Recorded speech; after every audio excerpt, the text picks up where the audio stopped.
All right, so it looks like we are right at 1 o'clock. Hello, everyone. My name is Elizabeth Brady. I use she, her, hers pronouns. And I am really excited for today's session and deeply grateful to the two folks on the screen with me right now. And especially excited to hand it over to my colleague, Nazely. Nazely has been a tremendous help with a lot of the spectrum that you're seeing right now and helping us to make it as accessible as possible, and just really generous with her time and guidance and support, and has actually been involved in the group that helped to conceive of and launch SUNY Spectrum in its first rendition, and has just been an incredible supporter and great colleague ever since. So with that, I'm very excited to hand it over to Nazely Kurkjian. Thanks, Elizabeth, so much. And thank you for welcoming me back to Spectrum. So excited that we still have an opportunity to do this virtually. Hi, everyone. My name is Nazely Kurkjian, and my pronouns are she, her, hers. I'm the coordinator of Disability, Diversity, and Non-Traditional Student Services at SUNY System Administration in Albany, New York. This session is supporting LGBTQ students during the coronavirus pandemic and will run from 1 p.m. to 2:30 p.m. Before we begin, a few quick notes regarding today's session. Sessions are being recorded and will be sent out on demand to all registrants following the session. Closed captioning is also available. While we are disappointed that we are unable to be with everyone in person this year, we are hoping that we can increase participation among registrants a few different ways. Through the Q&A. First, there is a speaker question and answer option.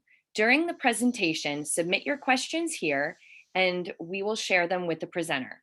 Presenters may not be able to get to every question during the presentation, but we will try to get to as many as possible. Hashtag SUNY Spectrum. Use the hashtag SUNY Spectrum to tag at SUNY's Got Your Back account over the course of the week to share your thoughts and experiences about Spectrum. There's also a Facebook workplace group in an effort to create an ongoing dialogue and gather a greater sense of community. We have created a Facebook workplace group for SUNY Spectrum attendees. Use this space to share your thoughts and engage in conversations with colleagues across the country and Canada about what you hear today and ways to better support students during these times. If you haven't had a chance to join and need access to the group, please email spectrum@suny.edu and we will be able to assist. With that, I am pleased to welcome Leticia Villarreal Sosa, who will be formally convening today's session. Dr. Leticia Villarreal Sosa is a professor at Dominican School of Social Work. She earned her PhD at the University of Chicago. She has 14 years of experience as a school social worker and is a licensed clinical social worker. Her research focuses on Latinx youth, school social work, immigrant adaptation, international schoolwork, school equity, and trauma. She is the editor-in-chief of Children in Schools and board member of the School Social Work Association of America. Her recent book, School Social Work, National Perspectives on Practice in Schools, promotes school social work aligned with the national practice model with a special focus on an intersectional approach to diversity. In addition, she continues her clinical practice with asylum seekers with a focus on healing from trauma. Thank you for being here today, and I'll now turn it over to you. Thank you so much, and welcome everyone. Oh, someone needs, okay. Thank you. So I wanted to start with just telling you a little bit about how this presentation or this theme or issue sort of came about. And in the process, I thank two of my colleagues that have been a part of this, this work.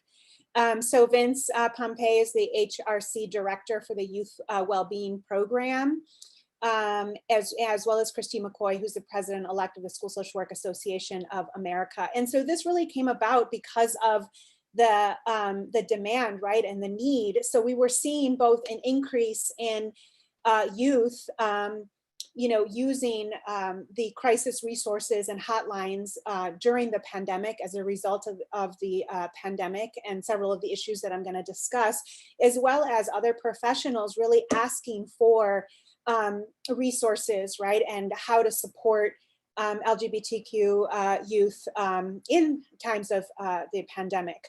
And so that's sort of how it came about. And so we partnered, the School Social Work Association of America partnered with Human Rights Campaign to develop these resources. So I just wanted to kind of give you a little bit of context, as well as just thank my colleagues who were also involved in this work. So what I wanted to talk about in this session, one is you'll see me kind of weave back and forth also between a few different themes. Of course, I want to start with giving you a little bit of context around the experiences of LGBTQ students in college, right? The college context, and then give you a little bit of background in terms of the impact of the pandemic on students. But I think to understand the pandemic and the impact, you need to sort of situate and understand the college context for LGBTQ students. And then we'll talk a little bit about sort of some strategies for working with students in a virtual platform, some of the unique challenges, issues with particular attention to issues of confidentiality and privacy. And then I really want to emphasize a lot of, because we are going to talk about some of the challenges, right? But also really focus on strengths and promoting resiliency and equity, right? And so we'll be sort of weaving between issues that are specific to the pandemic to thinking about beyond the pandemic and how do we continue to support LGBTQ students, right? And really kind of promote that resiliency and equity beyond the pandemic, because part of this work is also sort of our own kind of individual kind of accountability and work, as well as what we do institutionally to support students. And then I'll give you some sort of resources and virtual supports for LGBTQ students as well, so that you have kind of a few sort of tools and ways to kind of refer and think about other resources available. So, so just to start, in terms of giving you a little bit of background and stats, right? It's estimated that 1/5 of undergrad students identify as something other than heterosexual, and 2% identify as transgender, non-binary, or other sort of non-cisgender identity. Some of the key issues for higher education leaders, right? Is that this is a critical time period for identity development for LGBTQ youth. And college campuses have historically been a positive location for students' identity development. It's a space away from family where they can sort of explore sexuality and gender in a context of increased privacy from family and safety. It's also an opportunity to learn about LGBTQ history and culture, right? Many universities offer gender sexuality courses where they have an opportunity to take these courses and really explore some of these issues in that context as well. And then many universities also have student organizations and centers, right, that are LGBTQ specific and inclusive, where folks can find community and safety as well. And then the other and this is the other theme that I'll address sort of throughout the presentation as well, because we are sort of thinking about this from an intersectional perspective. And so it's hard to discuss just LGBTQ students without thinking about different intersectional identities, right? And I think that's the other important thing to keep in mind throughout this presentation, that there may be other identities that are more salient for youth at different times, right? So issues of race or class, or, and I specifically think about when I was a freshman in college, meeting Gloria Anzaldúa, and I don't know if you all know who Gloria Anzaldúa is, but she is a queer Chicana poet, writer, and she talked a lot about this notion of sort of intersectionality of identity and this ability to have this kind of fluid contextual identity, right? And how when she was within the Mexican Chicano community, her lesbian identity was much more salient within that context because of her experiences of heterosexism and microaggressions within that context. But yet when she experienced the sort of the LGBTQ or lesbian community, then her racial identity was most salient in that context, only because a lot of those spaces were often white dominated. And so I think that's important to think about when we think about youth and we think about folks with intersectional identities, the fact that context is so important in terms of which identities may be more salient, right? And so this notion that identity is not fixed, identity development is not linear, and that there are all these factors that sort of complicate that experience and that process. And so just to be aware of that as well. The other part about college life that's really critical and that has implications for what's happening within this, the time of the pandemic is what college the experience is around outness or disclosure of sexual or gender identities. So this just refers to the more public openness and expressiveness of sexual orientation or gender identity. And what we know is that contextual factors, again, really influence the coming out experience.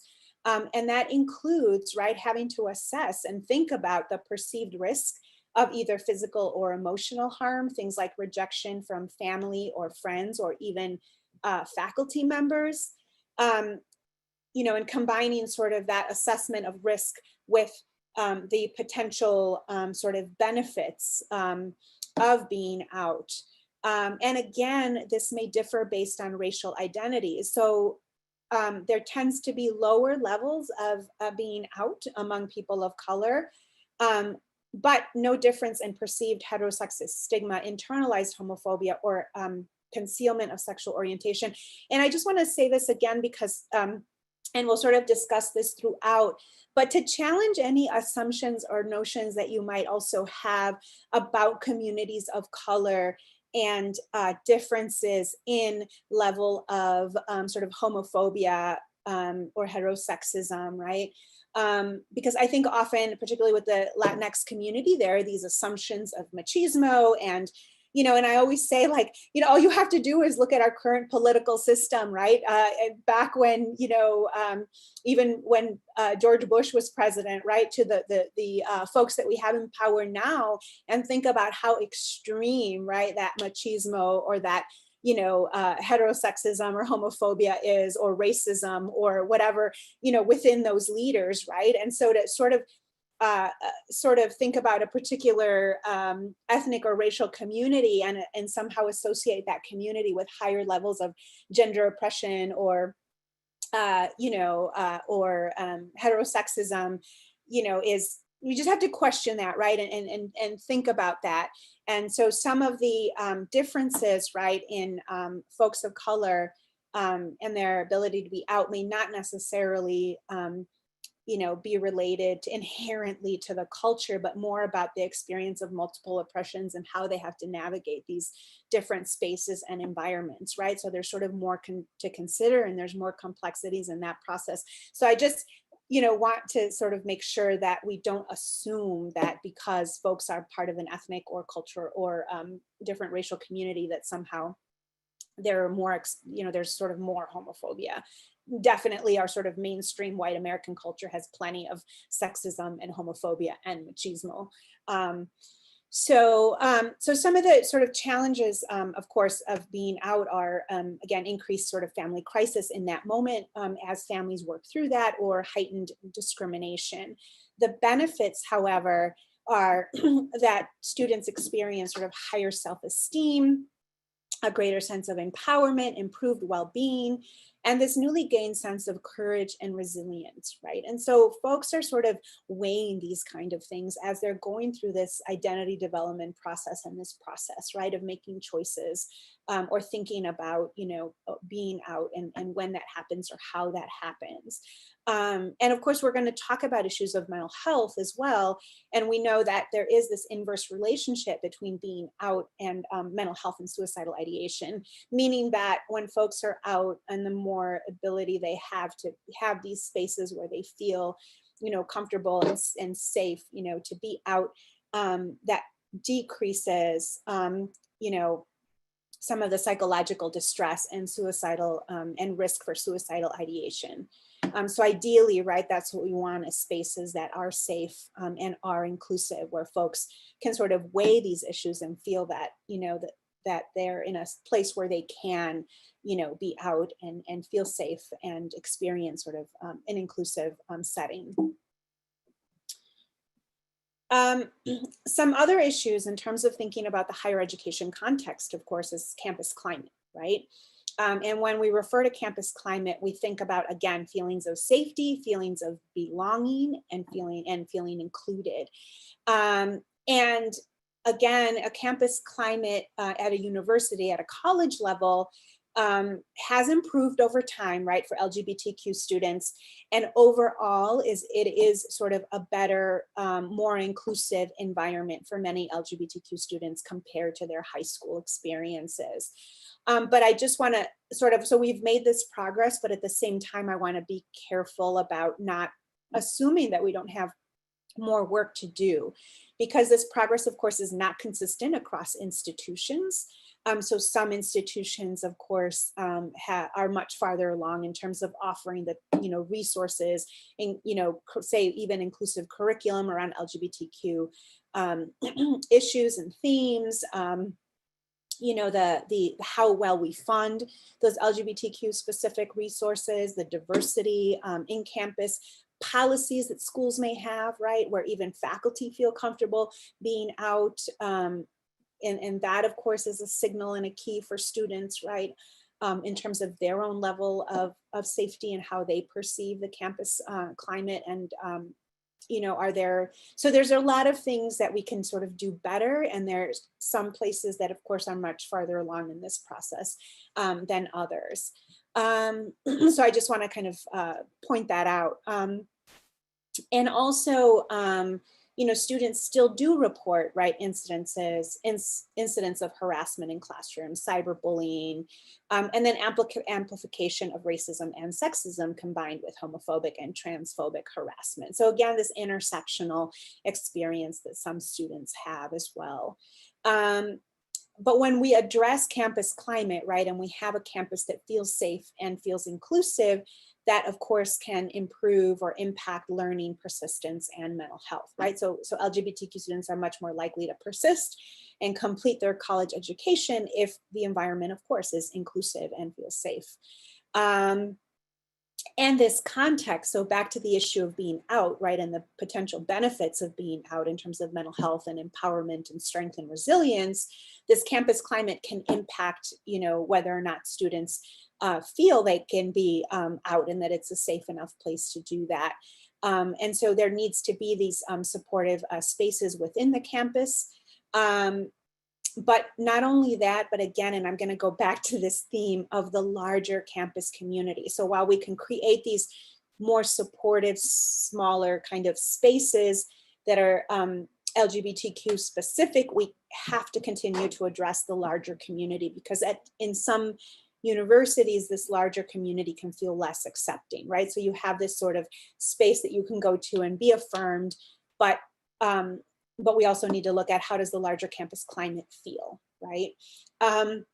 In terms of the state and national social policy context, I do want to address this as well, because for any minoritized or marginalized community, these larger narratives, when we have issues of policy or different political leaders sort of making statements, homophobic statements, or their certain kind of maybe policy issues or court cases, right, that this national rhetoric, these national discourses, right, also impact students. It's not like students can kind of separate what's going on in the world from their individual identities, and they carry that with them into these spaces as well. And so we need to be aware of that.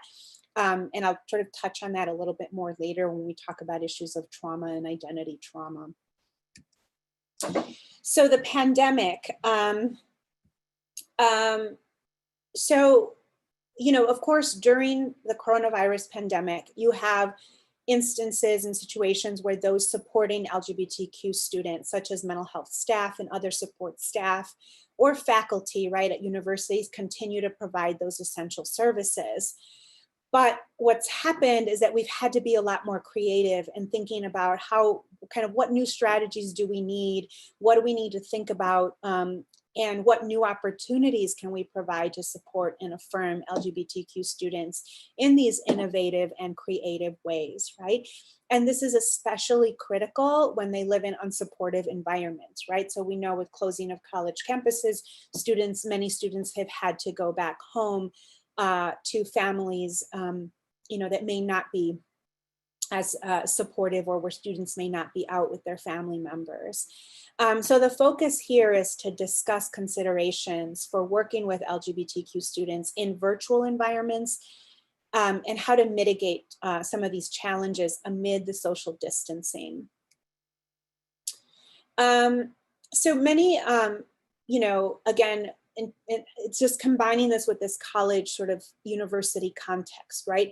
Many arrive at college having left unsupportive environments, right? So the Human Rights Campaign, there's a 2018 report that found that 67% of youth between 13 to 17 years old, hear family members make negative comments about LGBTQ plus individuals. Only 24% stated that they felt they could be their authentic selves at home. And LGBTQ students reported, bullying, increased stress levels, and sexual violence due to LGBTQ identity. So again, just thinking about the pandemic, right? And thinking about these levels of stress, and then adding sort of this layer of having to navigate identity in these contexts, just presents a lot of challenges. And then students of color, right, and transgender students experience additional challenges due to other forms of discrimination. So I think always keeping that in mind. And while we don't have time to kind of get into that in depth, right, just keeping in mind the current context, right, of the Black Lives Matter protests, the police violence, right, all these other sort of macroaggressions and traumatic incidents that are happening at a national level that are impacting students of color as well, right? So navigating those layers of experiences.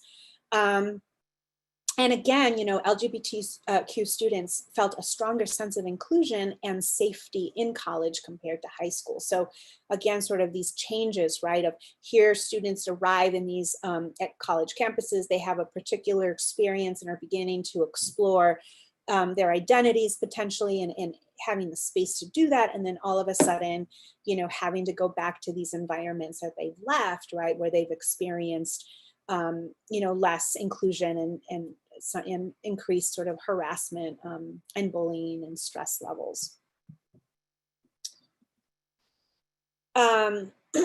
The other thing that a college campus does for LGBTQ students is not only do they experience a stronger sense of inclusion, or at least have these safe spaces they can go to, but they also have access to increased resources such as counseling, campus health clinics, and other sort of student support services. And as I mentioned before, access to sexuality and gender studies classes, which can be a refuge for students. So this is a sense, just to give you a sense of what students may be losing, right? Or how, or the way you might have to navigate some of these things in a different way during the coronavirus pandemic.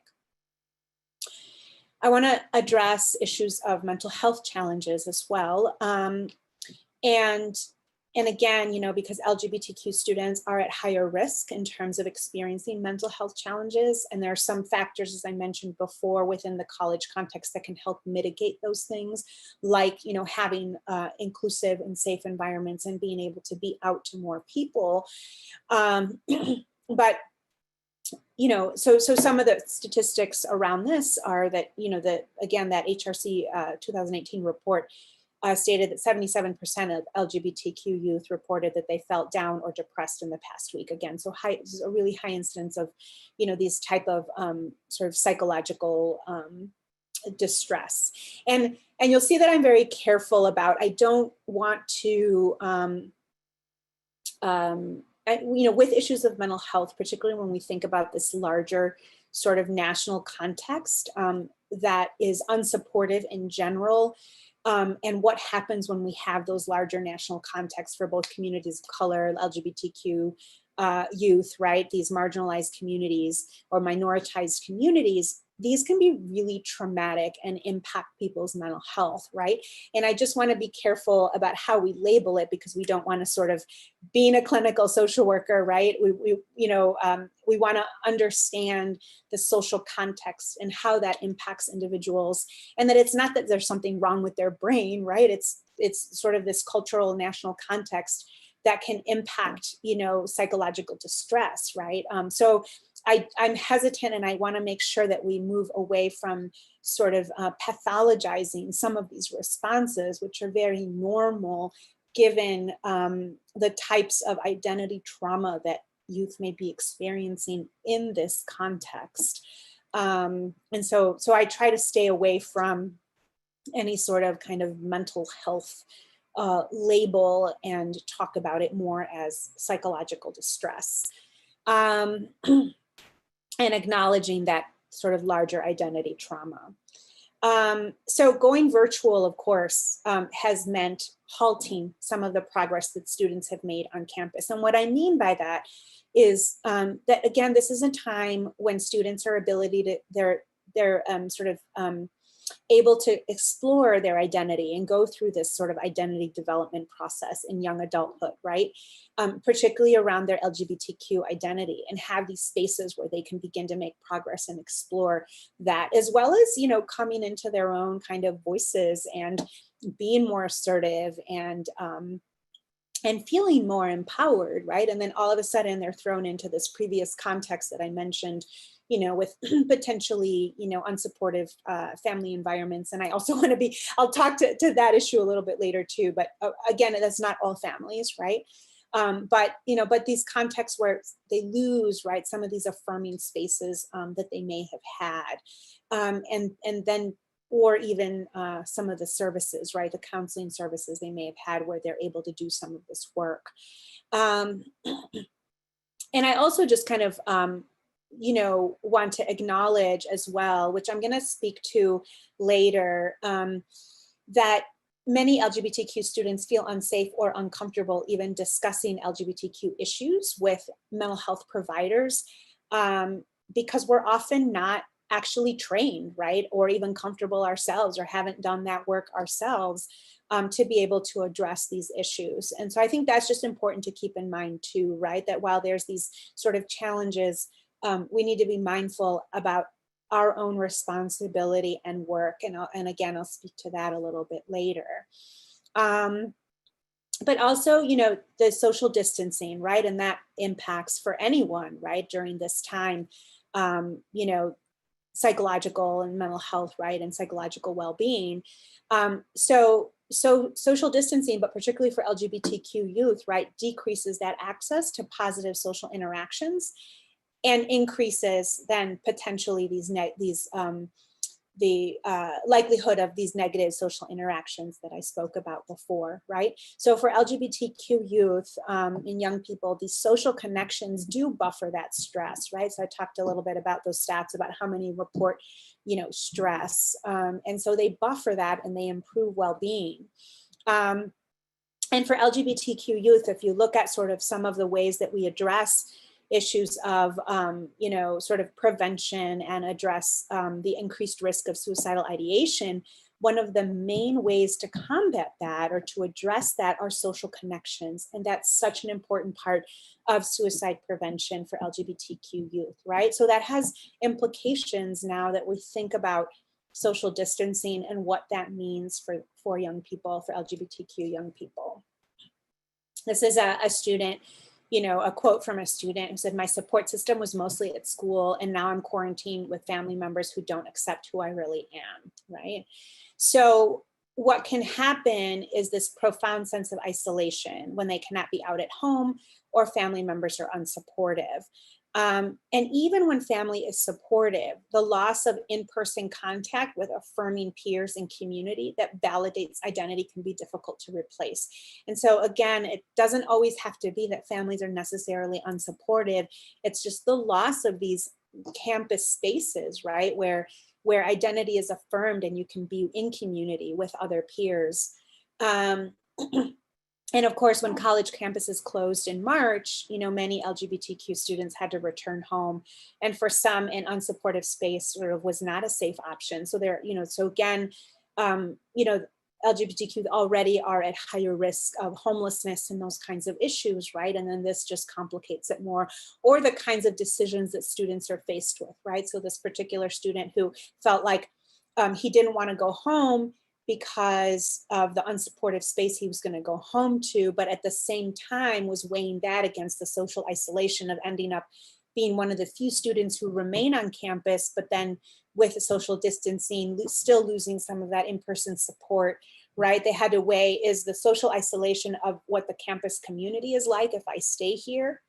Is that sort of better or worse than going home to this unsupportive environment? And then that student ended up, making the decision that it was better to go home.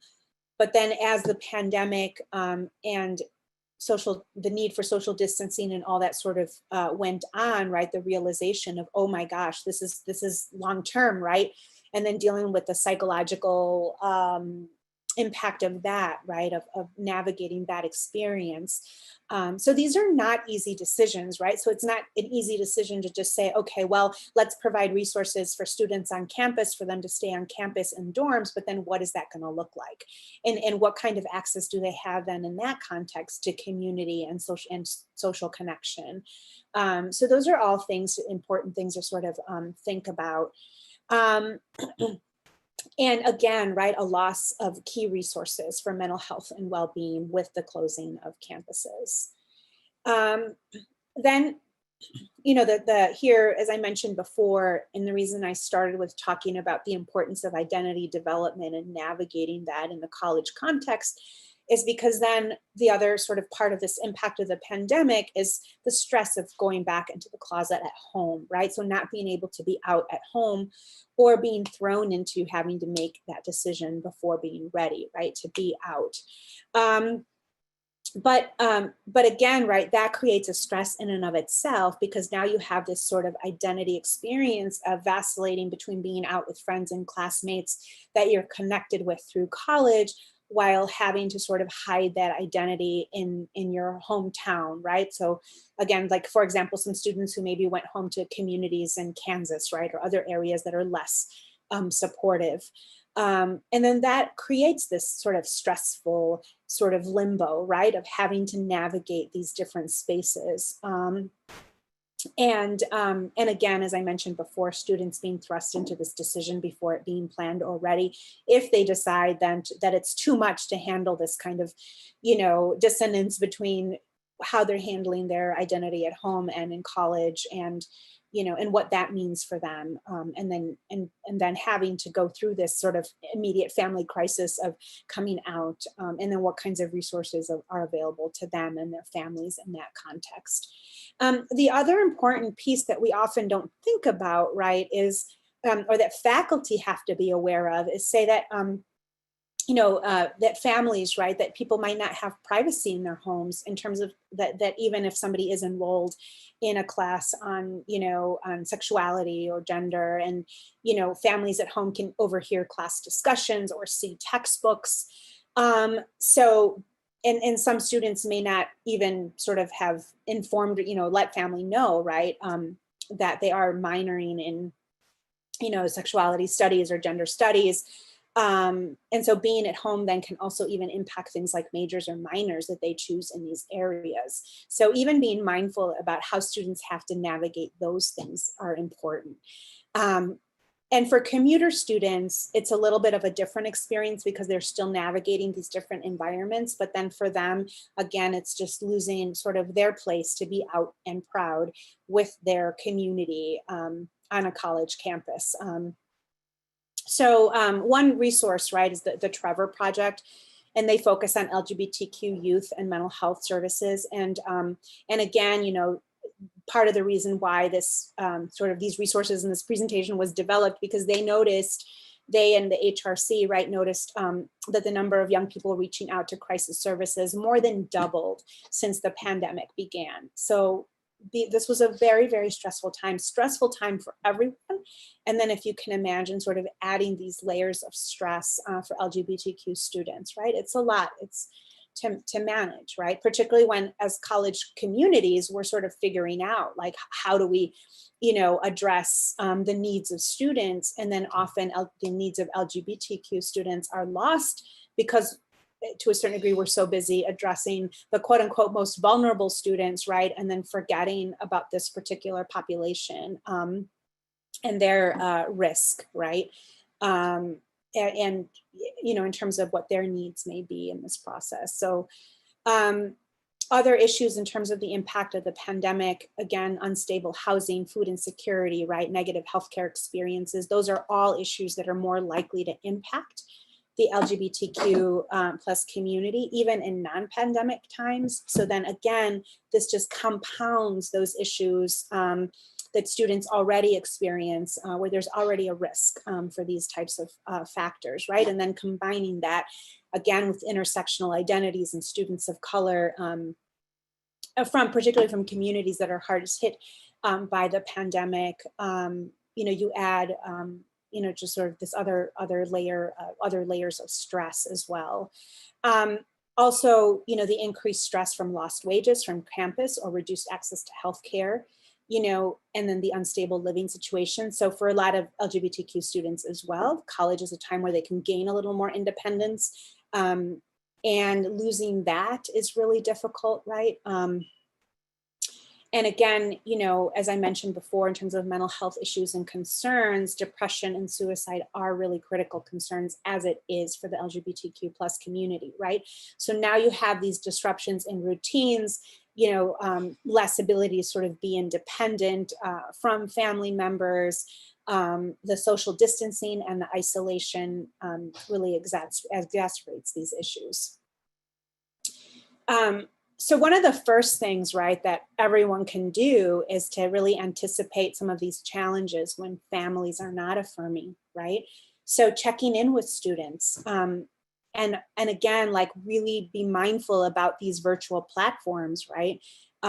Being mindful about making sure that that virtual connection is private. Consider asking, right, how their family dynamic is impacting them while they're at home, right? So checking in with students around these things. And also asking students, right, about their self-care practices and what have they tried, what helps to alleviate stress. Maybe together brainstorm new strategies together and check in with them to see what works best.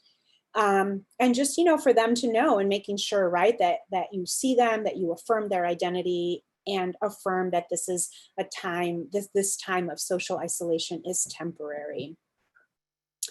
I do want to address the issues with telehealth.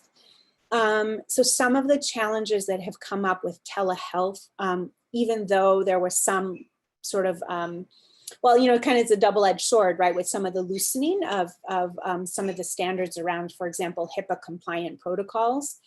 But at the same time, you do need to ensure that platforms, that you're using a platform that ensures privacy. So that's sort of really tricky, right? Because some of that was opened up a little bit in the crisis time of the pandemic in terms of loosening some of those restrictions. At the same time, we really need to be careful and concerned about privacy and confidentiality. So to the extent possible, right, using telehealth platforms that do ensure that privacy. The other issue with sort of mental health services in particular is that often as a mental health practitioner, you may not be able to practice in another state where the student has gone home to. So if that student goes to another state and you're not licensed in that state, now you may not be able to provide services to the student in that state, right? And so then it's important to maintain the contact until you're able to sort of set up some other types of services in that particular state, right? But that's one of the challenges with this the telehealth. The other issue with telehealth, so I know that there are many positive things about telehealth, but in particular thinking about our population, thinking about LGBTQ students, and again, particular intersectional identities, right? There are some specific challenges to telehealth. So the other challenge with telehealth is that this movement towards telehealth really left community-based mental health centers behind. And so I'm really familiar with the mental health landscape in Chicago. That's where I live. And I know that for low-income students or people without insurance, one of the main ways that they can access mental health services are in these community-based that are public-funded community-based mental health centers, right? And so during the pandemic, many of those spaces were left behind, right? So they weren't set up, and they didn't have the resources and services to set up telehealth. Many have continued closed, or staff have been furloughed, let go. And these are services that low-income communities of color rely on the most, right? And so that creates sort of a unique challenge for some of those folks, living in those communities as well.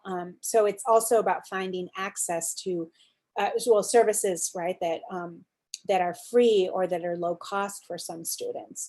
And again, the other piece of this is making sure that you have appropriate equipment, training, and protocols for telehealth, right? So what happens, for example, if someone expresses, that they're at risk of suicide, and you're on a telehealth, or they're in the middle of a crisis, what are those strategies, right, to help ground somebody in that moment, using video rather than being present with them in that space.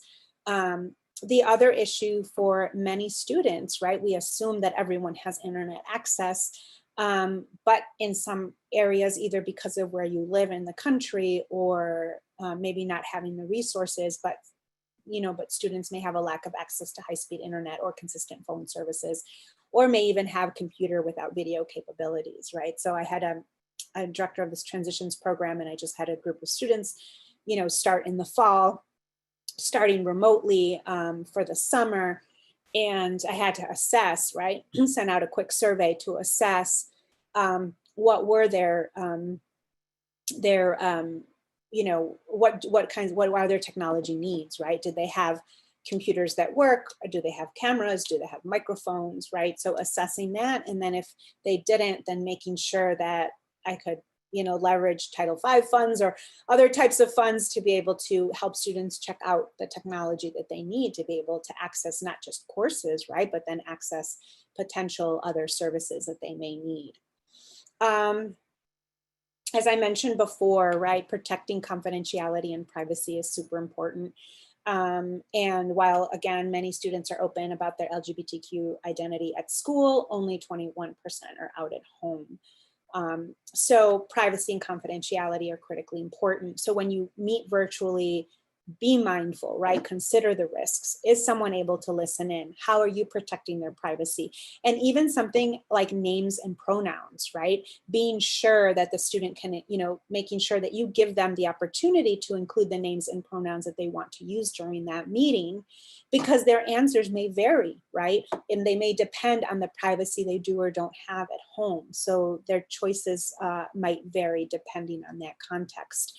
And suggest to students, right, again, also sort of problem solve with them about how they might improve privacy using earpiece, headphones, or problem solving in the home. And the other thing that this demands of professionals then is your own flexibility, because maybe it means that you have to think about your own hours a little bit differently, or thinking about access. And I know folks don't like to hear that, right? But if you're trying to navigate around a situation where there may be limited times that someone has access to privacy, it might mean having to adapt services in that way as well. I'm going to touch on this theme again, but considering the intersectionality of identity, right?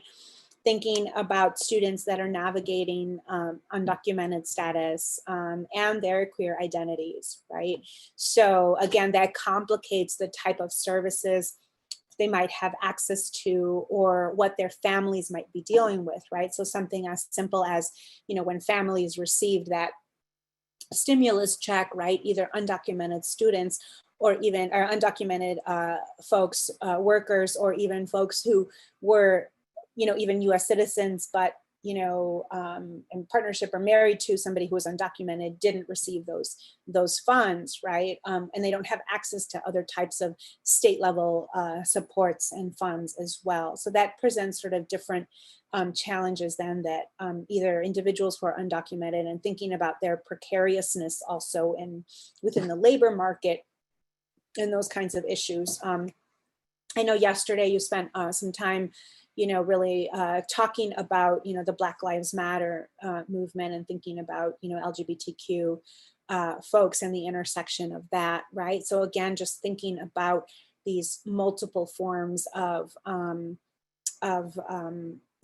stress and trauma that folks are dealing with and understanding, right, that intersection of identity, thinking about, Latinx and Indigenous LGBTQ students, right? So for example, currently, Latinx youth experience both harassment due to being LGBTQ and their ethnic racial identities. So, and that's no surprise, right? Again, given just this national context, right? This xenophobia and anti-immigrant national context. So you have folks experiencing discrimination and harassment, both based on their LGBTQ identities and their ethnic or racial identities. Latinx and youth also experience the lowest level of school belonging already, right? So again, thinking about what that experience is like for them. And I think the important reminder for all of us is to not treat either LGBTQ students or students of color as a monolithic group, right? Because each one has their own strengths and challenges and ways that they navigate, again, those identities. But also just kind of being aware of some of those unique challenges. And again, I'm going to mention the chronic racial sort of battle fatigue, right, that students of color have to deal with in general. And then combining that with navigating their LGBTQ identities, right? That's a lot to carry. And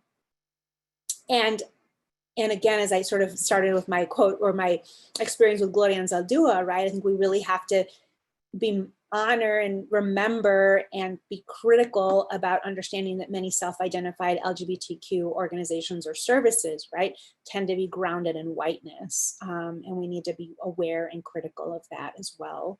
And I think, again, it's important to note that, that while kind of LGBTQ students of color and white students don't experience a difference in heterosexist violence, in terms of what they report, right? But LGBTQ students of color experience higher rates of discrimination than white LGBTQ students, partially because of these racially inflected LGBTQ forms of discrimination, right? So again, this intersection of identity and what that means in terms of the types of microaggressions or what they might experience. So in terms of providing, right, these support services and mental health and student support services, we need to provide, again, LGBTQ affirming counseling to students, provide support and services to families, right? So again, that changes in some ways the way we're used to providing services on college campuses. And this is something that frustrates me to no end with college-based counseling centers, is that they treat students as if they're sort of like, very decontextualized, right? It's separate from their families. And for many students, particularly students of color, and for LGBTQ students, right, this is really important. They're navigating these family spaces and family relationships as well. And our traditional kind of college counseling model often just focuses on the student sort of separate from the family, and it's a very individual focus rather than a contextual focus. And we need to rethink, right? We often in college counseling don't include families. And in this case, particularly with LGBTQ students at home, and sometimes either in unsupportive environments, or maybe families are accepting, right, but they just don't know how to support their their child, right? They don't know how to, what they can do to help reduce their child's risk and promote well-being.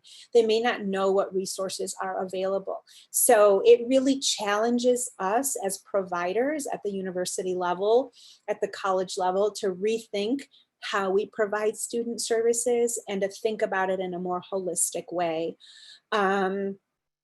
And again, because we want to promote, here students are in that space, they're in that home space.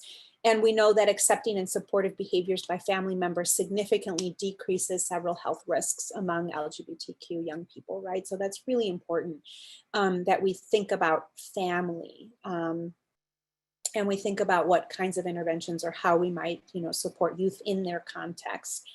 And then the other piece is, of course, identifying what are those, virtual resources, right? So discuss those with them and direct them to online resources. Also being really careful about which online resources you're directing them to and having a conversation about safety in those virtual formats or settings as well. So some of the things that universities or colleges can do, right, is facilitate virtual LGBTQ support groups or just open meeting times, right, for student organizations, safe virtual spaces. So making sure those are available, those opportunities to connect are there. Providing that therapeutic support is important, as I mentioned before, that addresses anxiety, the grief and loss and trauma. And here I'm going to talk about a little bit about trauma, right? That we want to utilize trauma-informed intervention. So whatever sort of staff or faculty, right, it would be really important, or counselors, therapists in that university setting, to make sure folks are trained, right, in trauma-informed approaches. Make sure you're using strength-based approaches and empowerment strategies. And the caveat to the trauma-informed interventions or approaches is that often with the way we think about trauma-informed, we're thinking about it from a very individual perspective, and we're not understanding or thinking about complex trauma or what's called identity trauma.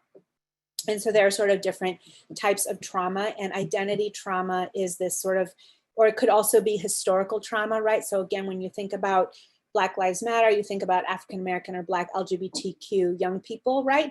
They're carrying that legacy of historical trauma and identity trauma based on what's happening nationally, right? And what's happened historically.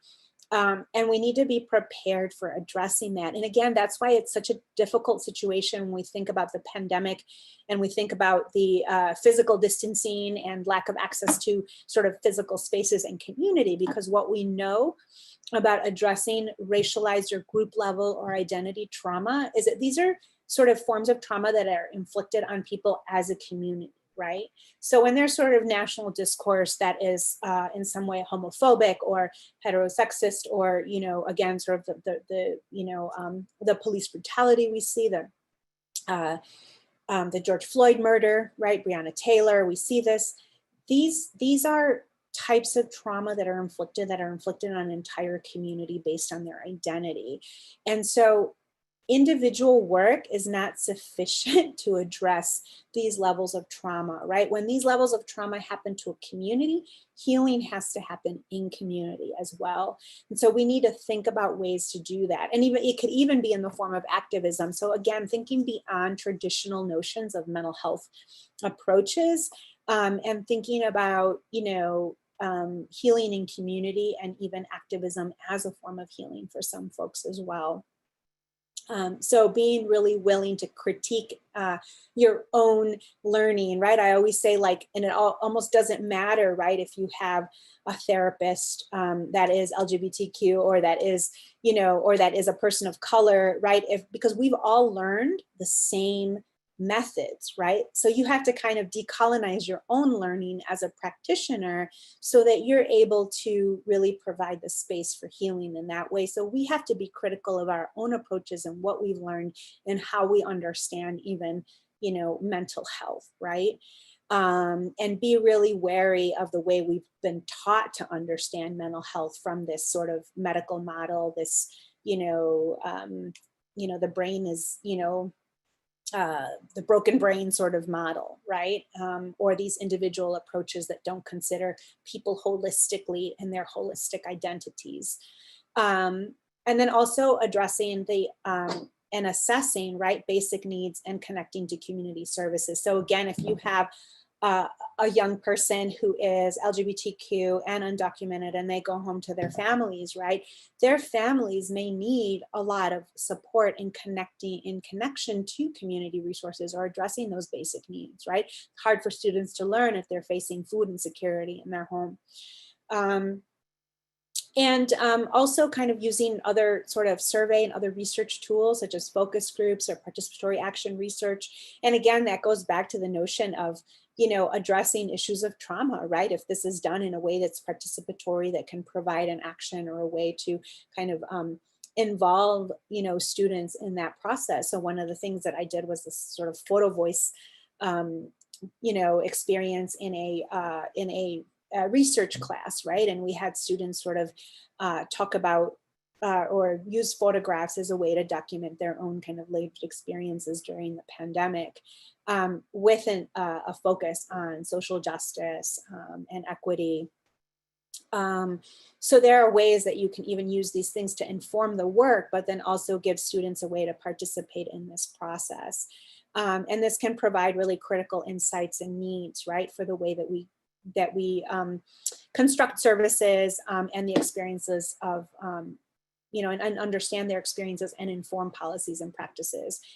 So even just kind of thinking about this for the presentation today made me just really think a lot about our own context, right? My own context at Dominican, particularly being a Catholic institution, right? And what kinds of things I might need to go back to re-emphasize or think about or have conversations about with administrators in terms of thinking about how we support LGBTQ students, right? Beyond our department, you know, I'm in the social work department, but beyond my department, what are things that we can do campus-wide? I wanted to share this in terms of thinking about how important, like, you know, when students are on campus physically, you know, one of the things that I've heard them say is the way that a faculty member or a staff member, the way that their doors are symbol of safety, right? That they know who that professor is based on what they have displayed on their door, right? And so, you know, there's these visible ways to identify safe individuals based on what can be seen visually. So now that we're in this virtual environment, right, what are some ways, what is your virtual door going to look like, right? That signals that you're a safe person. You know, what does your email signature look like? You know, what kinds of ways, if you're a faculty member, right?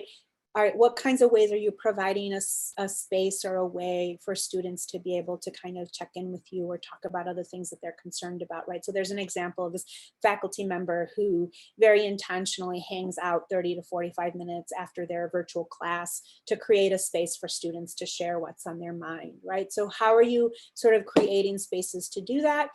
And then also, what are some other virtual ways that you don't have your office door, you don't have the physical space, but are there other things that you can do? And so what are some of those things that you can do? HRC, the Human Rights Campaign, has a branded Zoom background. I was gonna show it to you guys here, but because I downloaded one myself, right, that you can use as your Zoom background. You can also search online for other LGBTQ safe space signs in an area and then place them in an area that's visible when you're speaking.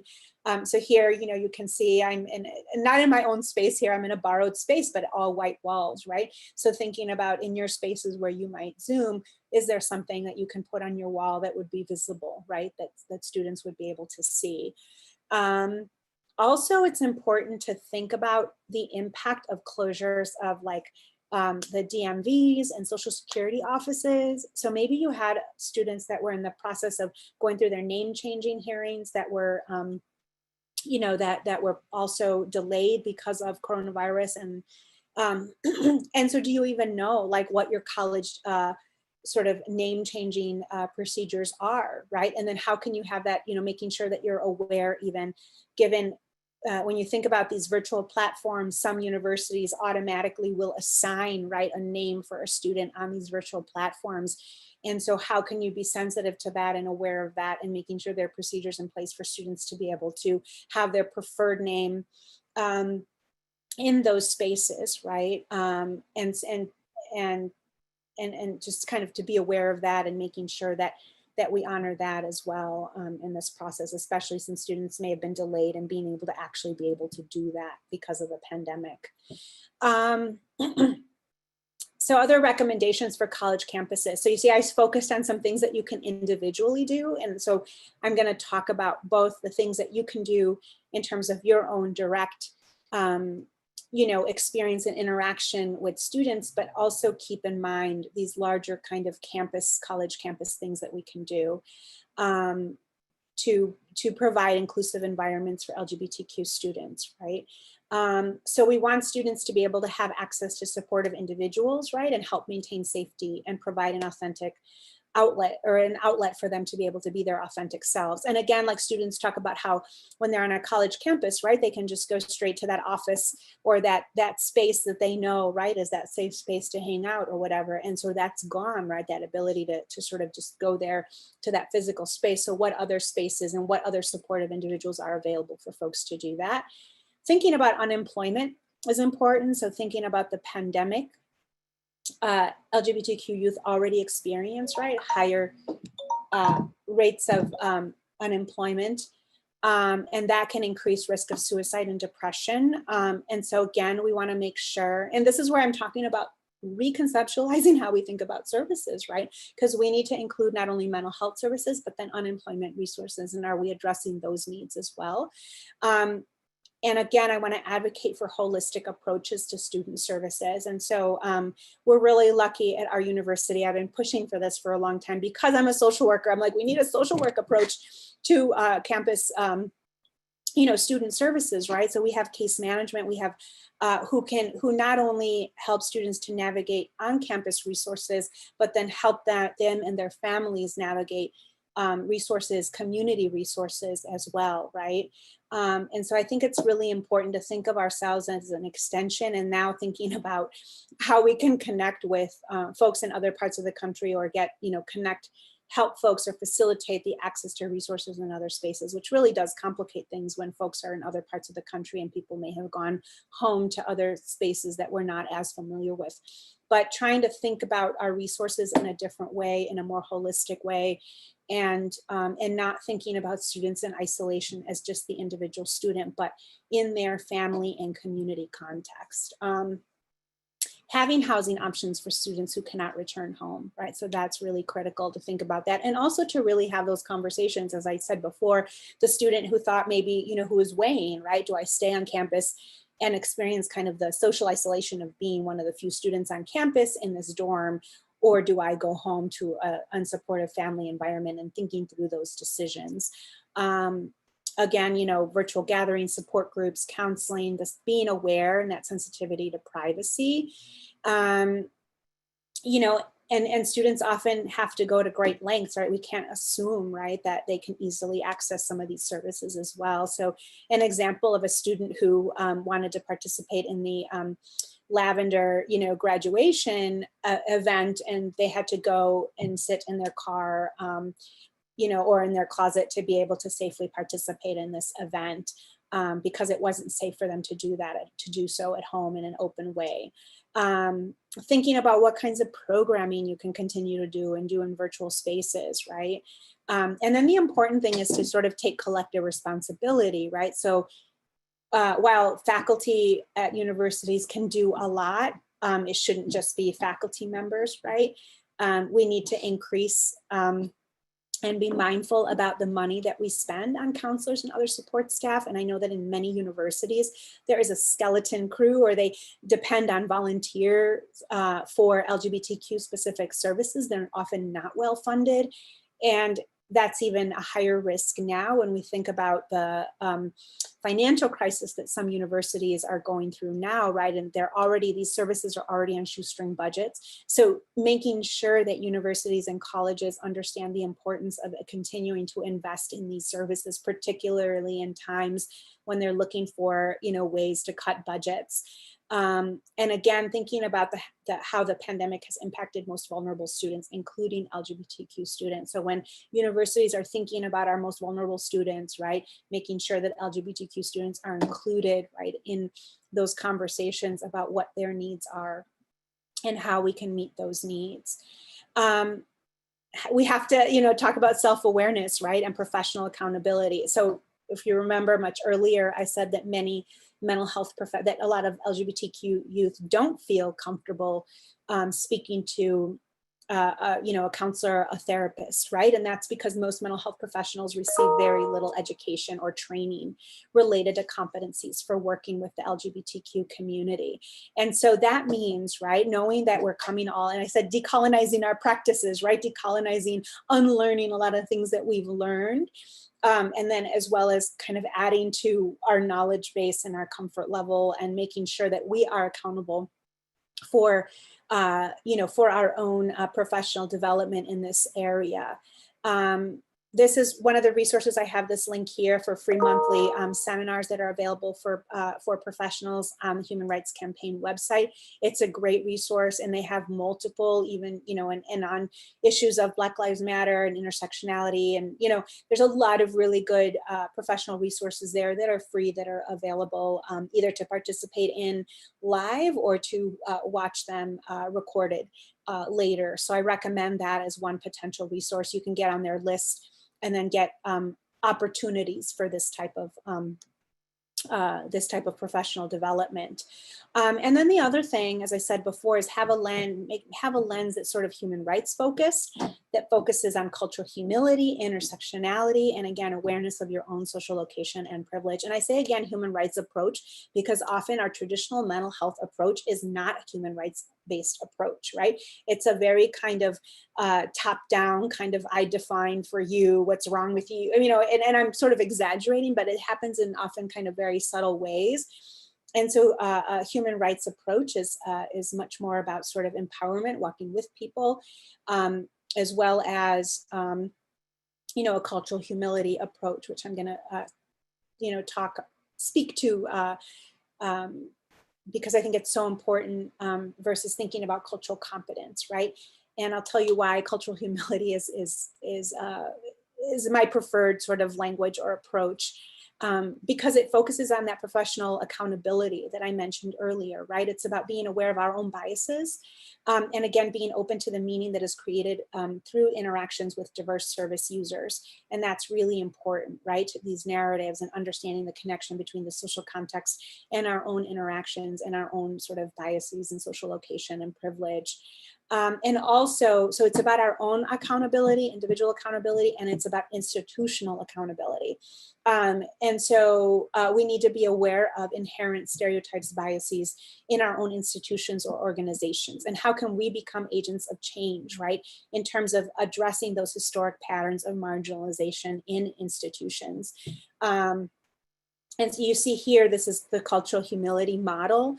And so this is so different than a cultural competence, right? In cultural competence, we take the session, we learn about LGBTQ students, and but this is much more than that, right? Because this is about ongoing learning. It's about critical self-reflection, and it's about addressing power imbalances, issues of equity. And you can see in the middle the institutional accountability and individual accountability. So it's not just about our individual work, but how do we hold our universities and colleges accountable for the change that needs to happen there, right? And what's our responsibility towards those changes, or policy advocacy, right? Or institutions and universities not waiting for policy to change, but, or for laws to change, but implementing some of these things themselves in their own policies and practices. So knowing yourself, right? Critically challenging yourself and others, again, looking beyond that micro and thinking about structural and larger forces that impact LGBTQ youth, and becoming familiar with and knowledgeable about the common concerns, and then taking that responsibility for not only sharing this information with the university community, but also, again, advocating for, changes in that environment. So these are just some of those resources that I mentioned, and then some of the references. So now we can take some questions, and we have some time for that. Good. I wanted to leave about half an hour for discussion, so let me stop sharing.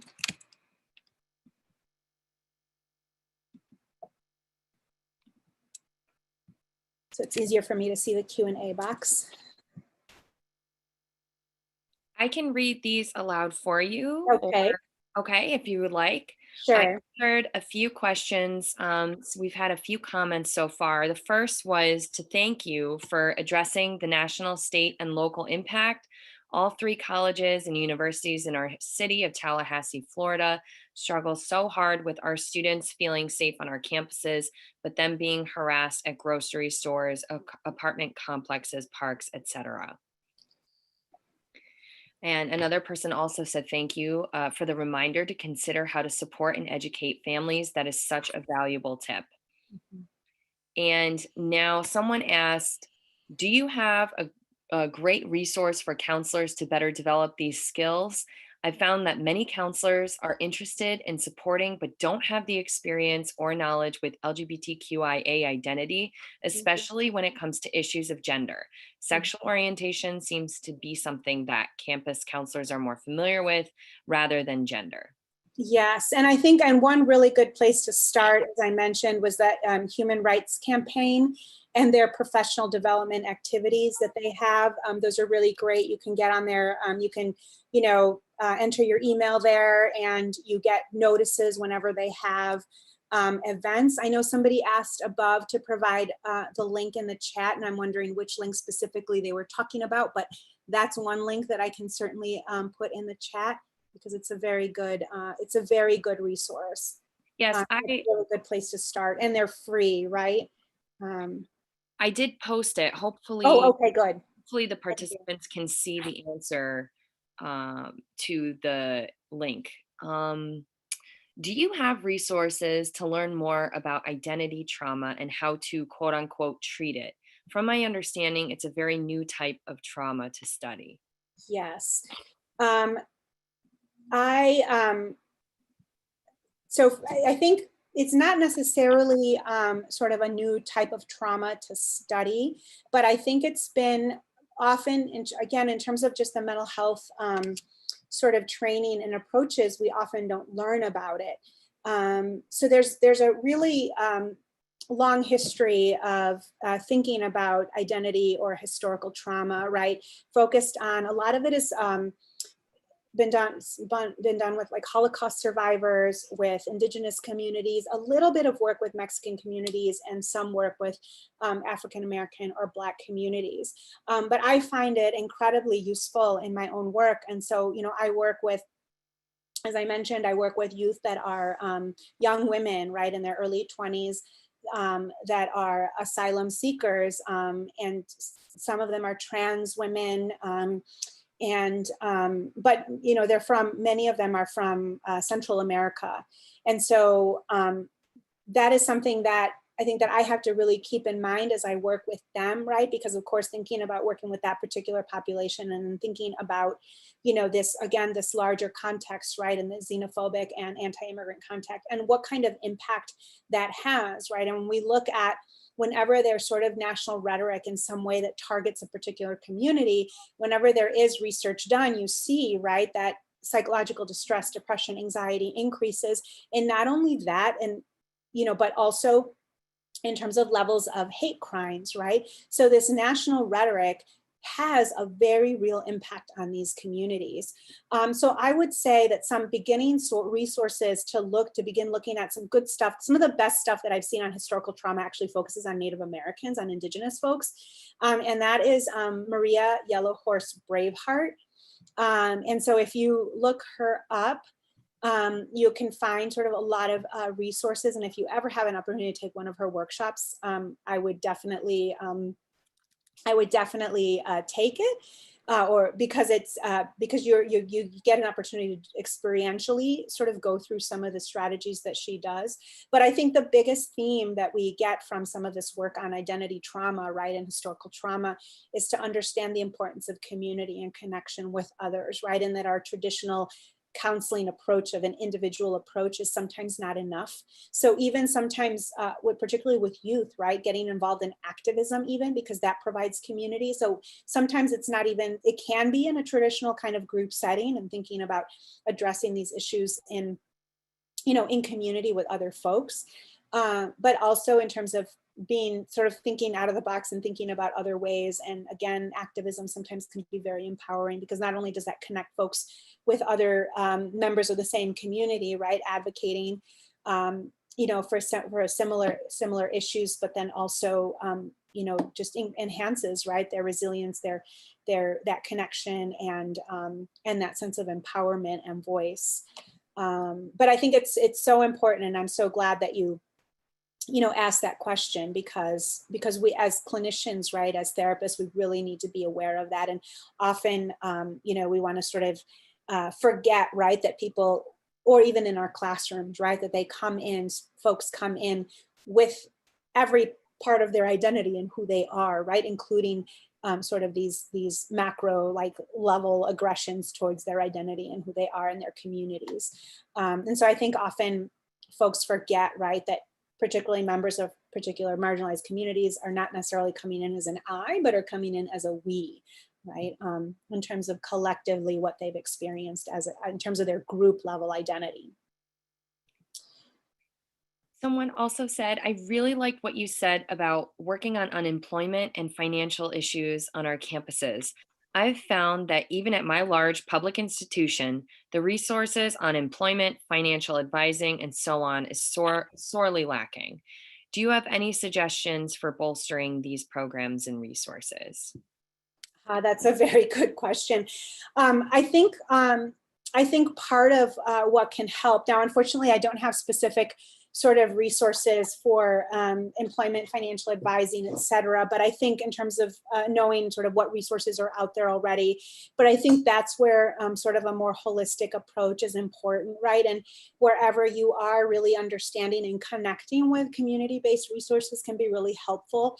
So that would be one thing that our students would have access to, in terms of being able to work with a case manager who can really mobilize and connect with those community-based resources. So it may not just be, so first of all, of course, universities can do better, right, with potentially enhancing those services. But one really good way to sort of be better about that is to be more integrated with the community and understand what those community resources are like. And I think that's where the isolation of some of these centers and our sort of feeling that somehow the university is separate from community can be, is not useful, right? Because I think we're missing out on some of those local community-based resources that exist around helping and supporting folks in these areas.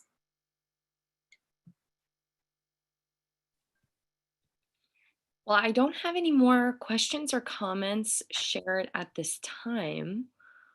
If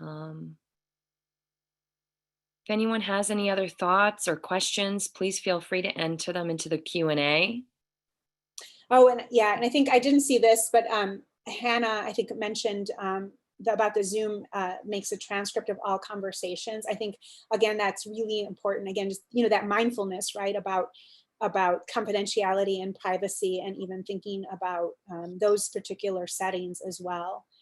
So I don't know if everyone saw that, but I think that was a really good comment and suggestion. Leticia, are you able to put the references back up, the references slide? Yep. Let's see.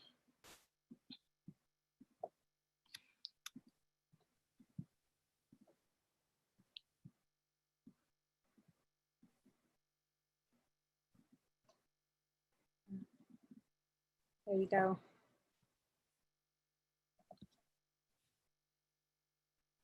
Wonderful. Thank you so much. So much we didn't have a chance to talk about. So someone else asked, how does one encourage this work in a space where it's not the norm and few people to represent this population? That is a challenge, and I think that speaks to sort of you know, what I mentioned before, right? That there may be some spaces where, I mean, I think at least beginning with smaller spaces that are safe is really critical, and being that safe person is really important. I mean, and so I think as a first step, there's a lot that, you know, you can do as an individual, right? In terms of making sure that you are visible as a safe person and provide those spaces for people, or even, you know, create the space where folks can come together, right? And then I think the second step then is that, and this is where I think potentially external organizations that support LGBTQ students could potentially be resources, right? So, I worked at a particular school where we had a lot of folks who were extremely kind of right-wing evangelical promise keepers, right? And I had a group of LGBTQ students who came and wanted to start, a GSA organization. And I supported them in doing that and was their, advisor, right? And had to deal with a lot of hate literature in my office, put there anonymously and things like that. In this context, it was that hostile. But then leverage kind of bringing in sort of resources to do faculty development, as well as even legal resources, right? So that clearly there was an understanding of what was acceptable or not. Now, in that case, I had the advantage that administration was supportive, even though there were this sort of group of faculty and community, right, that was not. And so I think that's where kind of thinking about who are those folks that you can connect with that are your allies in doing this work, what are some, external resources that could potentially be leveraged, right? What kinds of professional development could be done? And then what kinds of individual spaces, right, could you provide? But I know that's really hard when you're working with environments that are sort of, the larger context is not supportive, but at least providing these safe spaces is really critical to start with.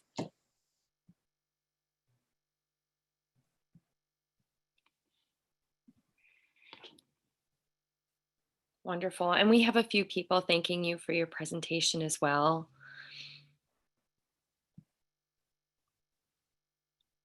Okay. Thank you all so much for being here and participating and being on this journey, right? In terms of supporting LGBTQ students. Yes, thank you. Thank you so much for your presentation. And we learned so much today that I know I can confidently say many of these practices are being done across the SUNY system.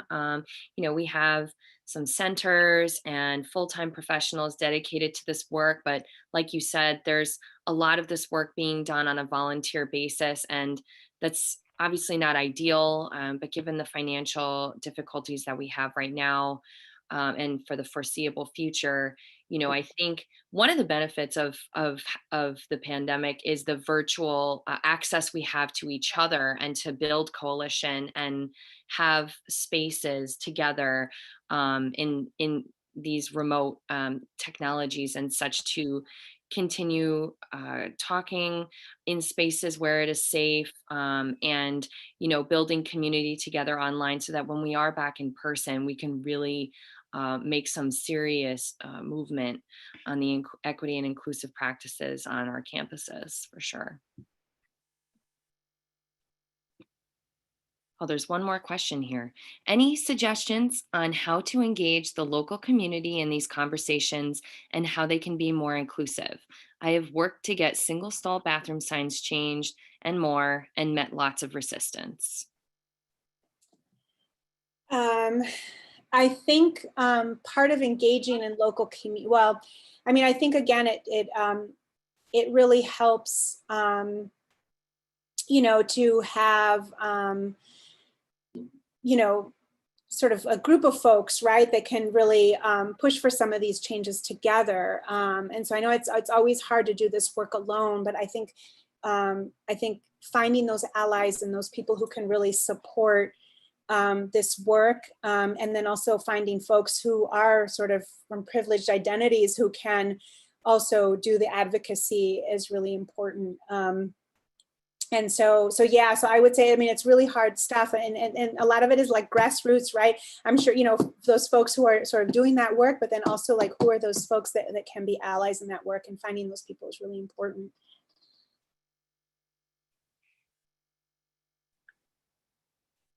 Thank you so much to the two of you and Leticia for sharing so much content expertise and for joining us today. And I think if folks are, or is that another question?